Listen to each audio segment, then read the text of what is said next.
Mr. Widemouth.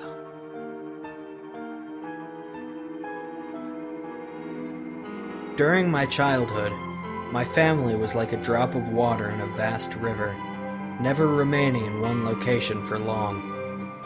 We settled in Rhode Island when I was 8, and there we remained until I went to college in Colorado Springs.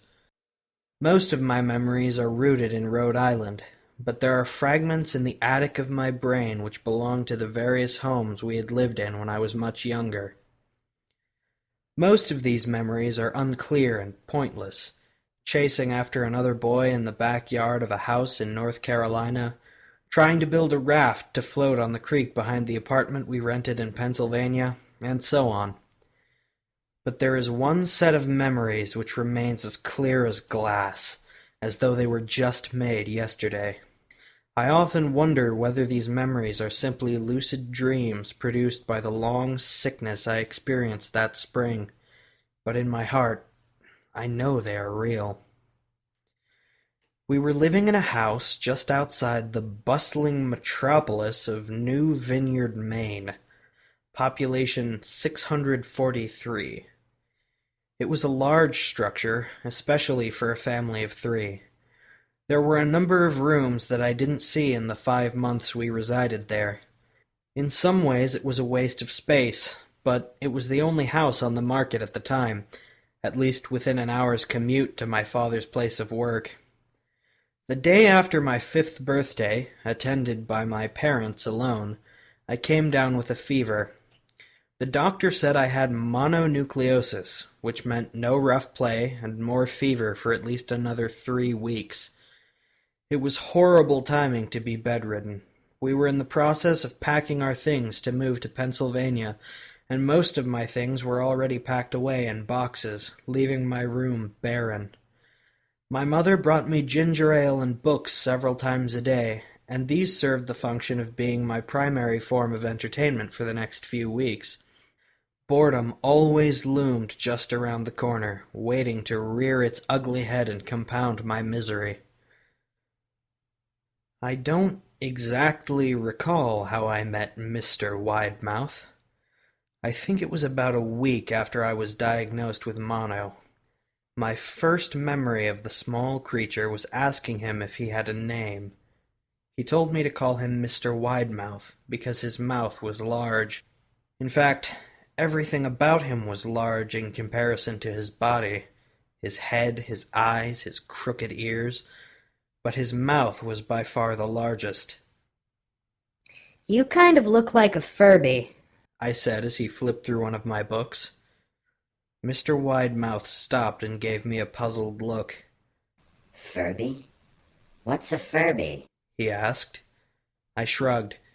"You know, the toy, the little robot thing with the big ears. You can pet and feed them, almost like a real pet." "Oh, Mr. Widemouth resumed his activity. you don't need one of those. They aren't the same as having a real friend." I remember Mr. Widemouth disappearing every time my mother stopped by to check in on me. "I lay under your bed. He later explained. I don't want your parents to see me because I'm afraid they won't let us play anymore." We didn't do much during those first few days. Mr. Widemouth just looked at my books, fascinated by the stories and pictures they contained. The 3rd or 4th morning after I met him, he greeted me with a large smile on his face. "I have a new game we can play," he said. "We have to wait until after your mother comes to check on you because she can't see us play it. It's a secret game." After my mother delivered more books and soda at the usual time, Mr. Widemouth slipped out from under the bed and tugged my hand. "We have to go to the room at the end of this hallway," he said. I objected at first, as my parents had forbidden me to leave my bed without their permission, but Mr. Widemouth persisted until I gave in. The room in question had no furniture or wallpaper. Its only distinguishing feature was a window opposite the doorway. Mr. Widemouth darted across the room and gave the window a firm push, flinging it open. He then beckoned me to look out at the ground below. We were on the second story of the house, but it was on a hill, and from this angle the drop was farther than 2 stories due to the incline. I like to play pretend up here, Mr. Widemouth explained. I pretend that there is a big, soft trampoline below this window, and I jump. If you pretend hard enough, you bounce back up like a feather. I want you to try. I was a 5-year-old with a fever, so only a hint of skepticism darted through my thoughts as I looked down and considered the possibility. It's a long drop, I said. But that's all a part of the fun. It wouldn't be fun if it was only a short drop.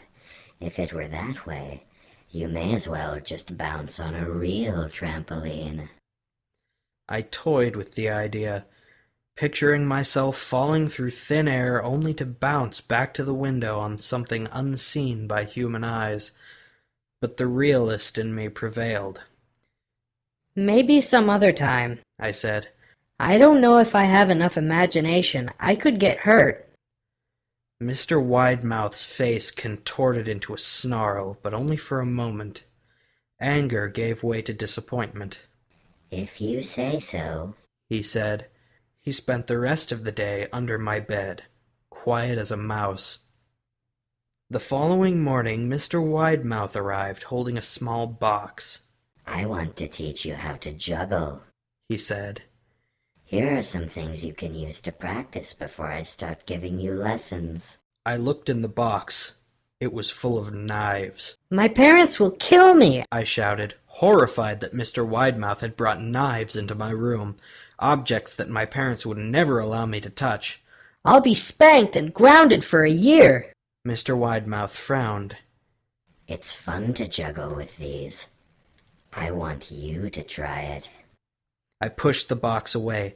I can't. I'll get in trouble. Knives aren't safe to just throw in the air. Mr. Widemouth's frown deepened into a scowl.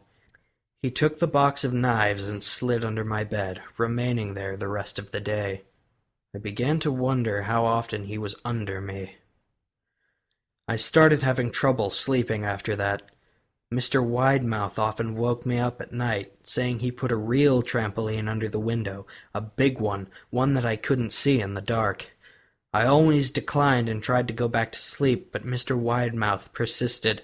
Sometimes he stayed by my side until early in the morning, encouraging me to jump. He wasn't so fun to play with anymore. My mother came to me one morning and told me I had her permission to walk around outside. She thought the fresh air would be good for me, especially after being confined to my room for so long. Ecstatic, I put on my sneakers and trotted out to the back porch, yearning for the feeling of the sun on my face. Mr. Widemouth was waiting for me. I have something I want you to see, he said. I must have given him a weird look because he then said, It's safe, I promise. I followed him to the beginning of a deer trail which ran through the woods behind the house. This is an important path, he explained. I've had a lot of friends about your age. When they were ready, I took them down this path to a special place. You aren't ready yet, but one day, I hope to take you there. I returned to the house, wondering what kind of place lay beyond that trail.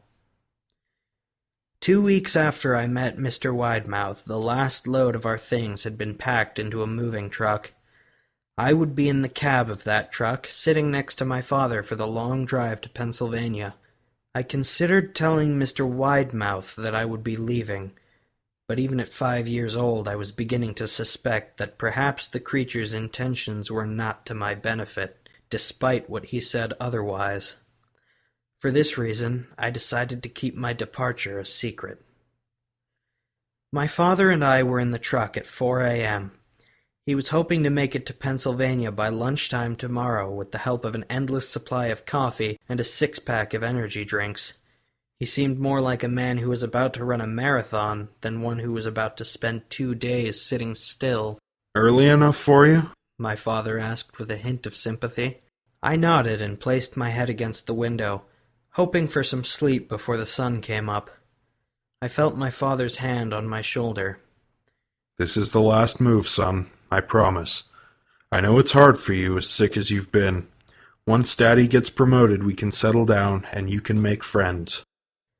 I opened my eyes as we backed out of the driveway. I saw Mr. Widemouth's silhouette in my bedroom window. He stood motionless until the truck was about to turn onto the main road. He gave a pitiful little wave goodbye, steak knife in hand. I didn't wave back. Years later, I returned to New Vineyard.